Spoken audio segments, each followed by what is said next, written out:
رہا تھا کہ تحریک انصاف والوں نے دھرنا کیا کہ جی مہنگائی کے خلاف.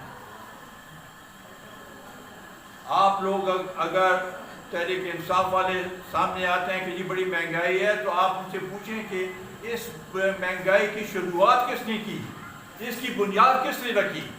یہ بات ہے کہ بنیاد انہوں نے رکھی. انہوں نے معاہدہ توڑا، IMF کے ساتھ معاہدہ توڑا، جس کی وجہ سے اب اس کی پریشانی ہم سب پہ ہے. تو اس لیے مہنگائی کے لیے ہم نے کوشش کرنی ہے، اور میں حکومت سے بھی درخواست کروں گا، وفاقی حکومت سے بھی، کہ اس کا کوئی حل بتائیں.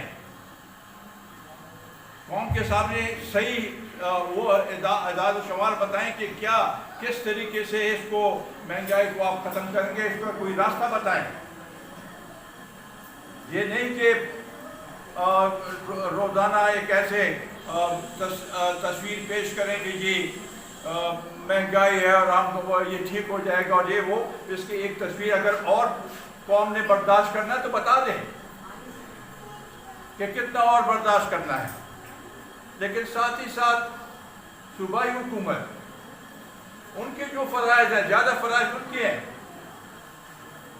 اگر کوئی آٹا ذخیرہ اس کا ذخیرہ اندوزی کرتا ہے، اس کے خلاف ایکشن لینا یہ صوبائی حکومت کا کام ہے. فلور ملوں سے آٹا جو آتا ہے اس کا اگر وہ راستے میں غائب ہو جائے تو یہ صوبائی حکومت کا کام ہے.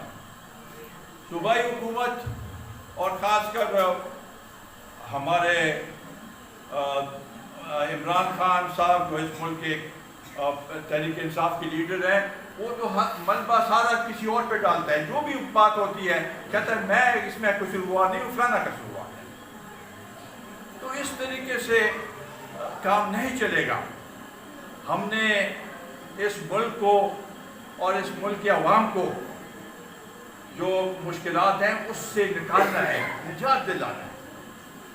اور اس کے لیے ہم سب نے تگ و دو کرنی ہے. اس میں سیاست کم از کم معیشت پہ، لوگوں کے روزی پہ، لوگوں کے روزانہ جو چیزیں ان کو ضرورت ہوتی ہیں کھانے پینے کے لیے، بچوں کے لیے، اس پہ سیاست چھوڑ دیں. یہ ملک کے لیے بہتری ہے کہ اس کے اوپر سیاست چھوڑیں. ملک جب ان مشکلات سے نکلے گا تو